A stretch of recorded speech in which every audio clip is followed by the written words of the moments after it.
recently I've just finished sorting out my garage, some bits and bobs, and I come across this. A blast from the past. I think I've nicked off my dad or someone when I've gone on a holiday, and it's a bagging waggler. Little dinky one, so I thought, why not? I tell you what, that'd make a cracking video, and I really want to have a go with that. You join me here on the clay pit today, and I'm gonna chuck this in with a few dead maggots, a bit of ground bait, and see what we can catch, because it looks an exciting way of fishing. It looks like some ship's gonna pull up next to it and anchor on it, but I know how deadly and effective these were years ago, speaking to my dad, places like Drayton, Boddington. Now, I've been thinking recently, there's like forgotten methods which we've done in the past and just left them behind. So I thought, why not? I found it, it's the only one I've got, so I'm going to chuck it out and see what we can catch. So enough of that, get on the box, I'll show you what bait we've got, what little setup, dead simple, dead quick video, but hopefully catch a few nice carp or F1s out of the clay pit. You join us on the box, so I'm going to run through the tackle I've got, then we're going to get this bad boy launched into the lake and see if we can catch some F1s and carp. So I've got a 12-foot Superior X, just a little bit more beast so I can chuck it out. Obviously it's quite a big float and it can have a bit of weight if you've got some ground bait around it, so I reckon you'd be able to get away with 11-foot, but I've just got a 12 just for a bit of extra punch. And then I've got a Magnitude 320 loaded with 5-pound line, and then I've literally got a stop above, a waggler link, then I've got two below of my bagging waggler. I've got a nice big loop to loop there, nice and strong, and I've just got 15-inch hook length, and I just cut it in half, so probably about 7.5 inches, 0.19 and 14, so just below. So you imagine that sitting there now and the ground bait coming off. And all I've been doing, we've got bait wise, we've just got some dead maggots, so I've just been putting like 3 or 4 on the hook on size 14, and then I've just got some Super Crush expander with a few dead maggots on, and we're just loading it like the old style method feeder, and we're firing it out. So we have had a little go, and I feel like the fish are coming quite high now. It's going quite still because it's going like late evening, so it's ideal time. See if we can get one.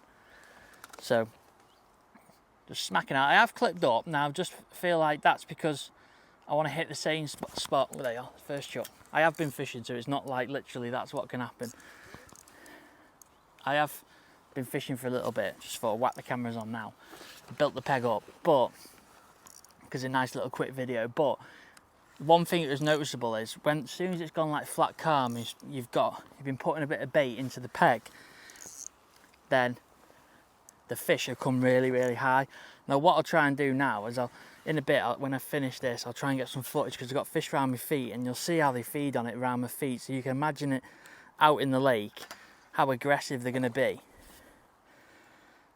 And this is why I put that short hook length on and a nice big up bait, because I feel like you want it as close as you can to that bagging waggler when they're feeding aggressively. Now I reckon when I was speaking to my dad, and my dad's mate, that's a nice carp that.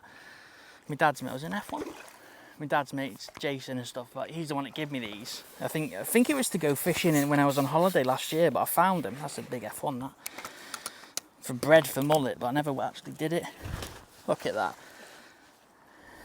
Nice big F1. Big bagging waggler hanging off the end. Proper nailed as well. Lovely. A few maggots in his gob. Dropping back. But yeah, they were saying, like, when they used to go to Drayton and Boddington, I think it was Drayton mainly, might have been Boddington, I think they fish waggler there, but talking rubbish. But when they did it there, they said like 3 foot was really good, but I feel like that's for big carp, like 8 to 10 pounders. I feel like that's really, but because there's a lot of F1s in this, and I have actually years ago, I used to fish a floating feeder on this lake, because I know how high they can sit and effective and deadly it can be. But that was quite quick, that. You imagine, what happened was, they started to nudge the feeder, like one just swirled there, right behind. Just keep it all tight. You imagine that maggot's just sitting there now, about a foot deep. Shouldn't have struck it out. Sitting just near, maybe a foot deep, 10 inch, no, it's probably a foot. That waggler's probably 5 in, yeah, it's probably nearly a foot deep, and it's just sat there. You imagine it. big beacon. But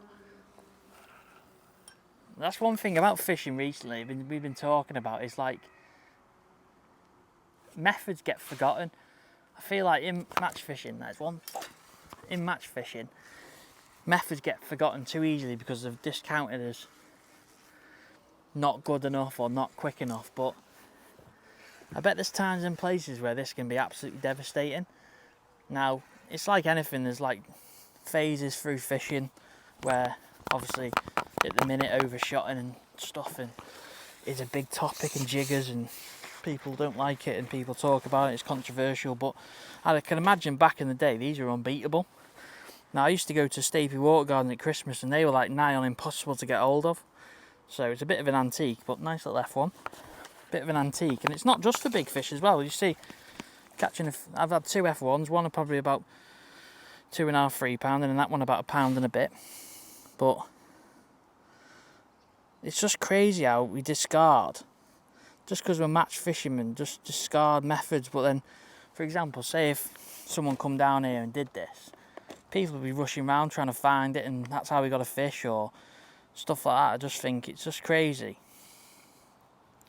Look at that, way up, my hook lamp there, that big bulb at the bottom.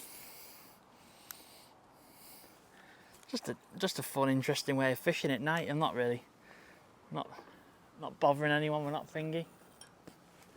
Went a bit to the right, that one. Probably overloaded it too much.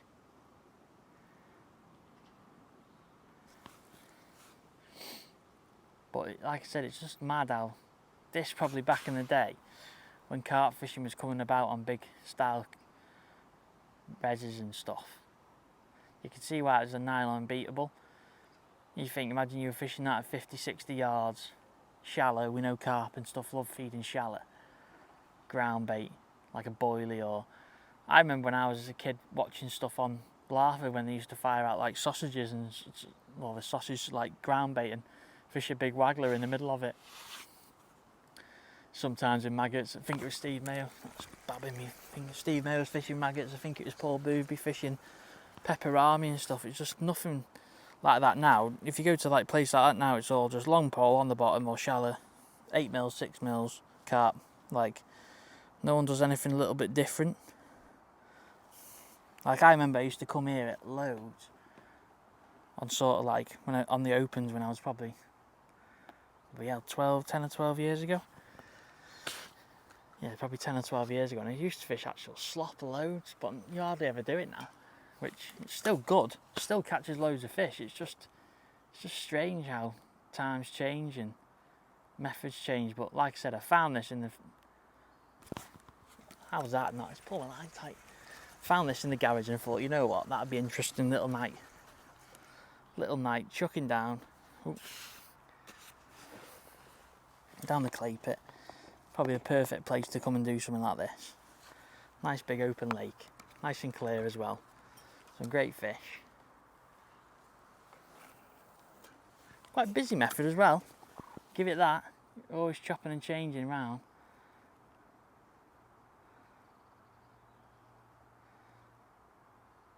It's crazy as well. You'd think that's one that went on. You'd think it just, because of the size of the waggler and the way the fish eat, you just think it would just pull your line tight and you pull your rod in, but they actually, it's come off that. Come off? Yeah. They actually have to strike at your bites. That pull me? That's just come off. You can imagine that going through then. So you'd probably get away with even shorter than that hook length. I feel like the fish are getting right ravenous towards hook's quite sharp, it's gone in my finger again. Can't get my words out now. It said they're getting ravenous towards the feeder on the bottom of the bagging wag. I'll proper load it up this. I'll put like 5 on. Make a nice big target hook bait so they want to eat it.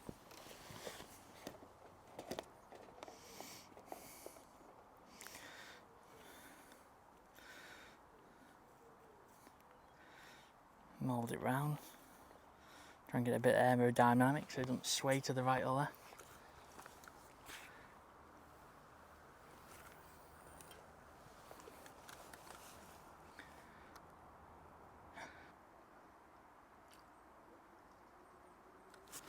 couple more chucks. See if we get a little bit deeper.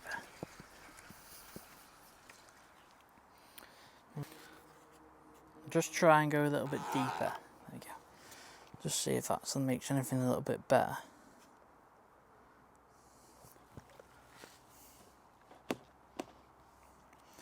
Just to see if that get a little bit of a fall then. Just have to be careful with them stops.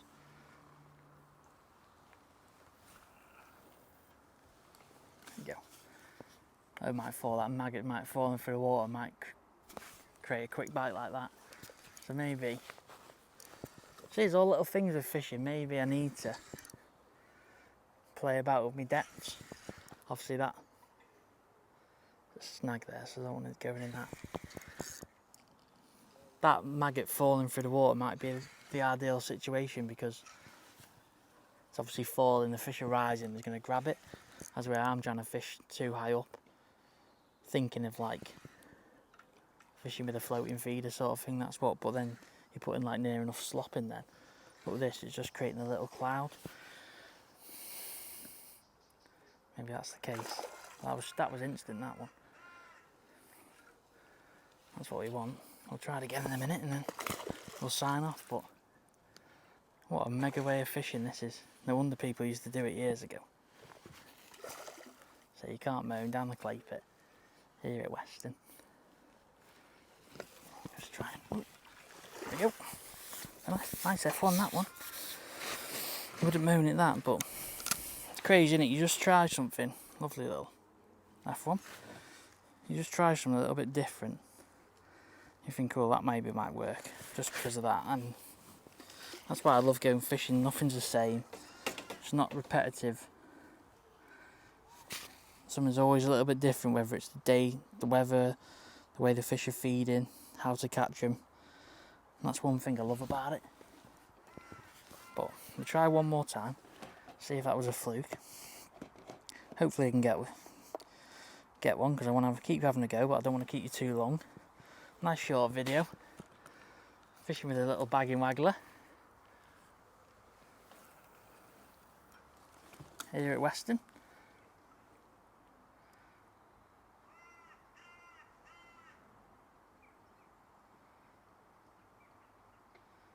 You can imagine them dead maggots just falling through nice and slow.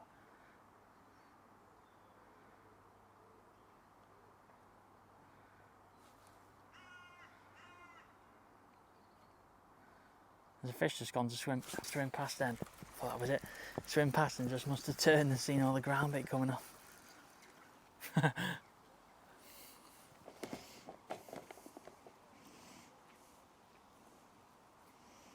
you go. Proper mould it round. It's lingering around, that's what you want. Some fish lingering, because then you know they're happy in the area. You can see him buzzing around and coming in and out of that cloud. Like I say, it's only a matter of time before you literally keep plopping that bagging wag in. It's only a matter of time before fish is going to come across your dead maggots and eat them.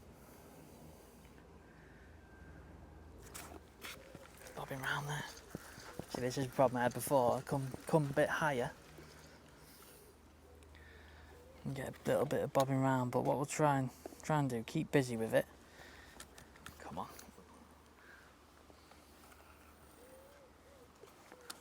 Ideally you want it on the drop. Look, bait's falling through. Fish just grab it. Oh, could have talked into that one then. Come on. Just check it. Put a few on, put 4 on.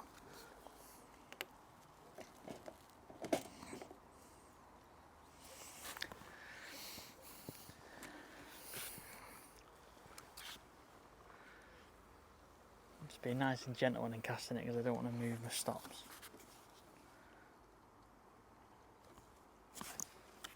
Put the line tight.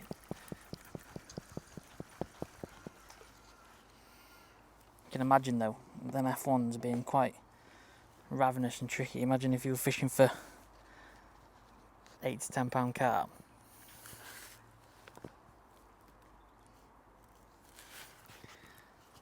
it'd just be like in, bollock.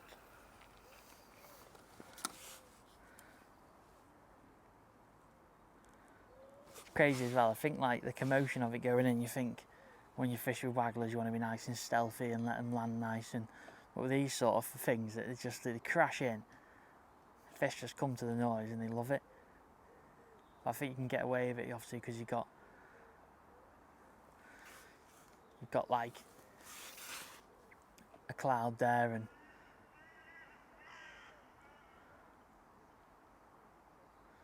something for the fish to grub in.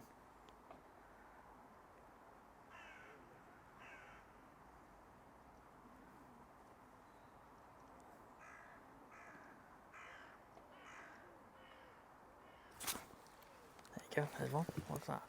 That roach or something? Maybe a little stocky. Yeah, it can't be a roach. It'd be good if it is. No, it's a little stocky. So yeah, there we go. Last fish on the bagging wag.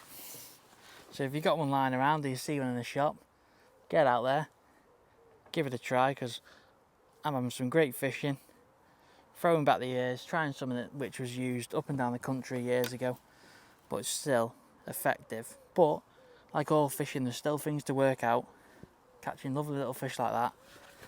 So do the usual. Thanks for watching, guys. Don't forget to like and subscribe, it just helps with the videos.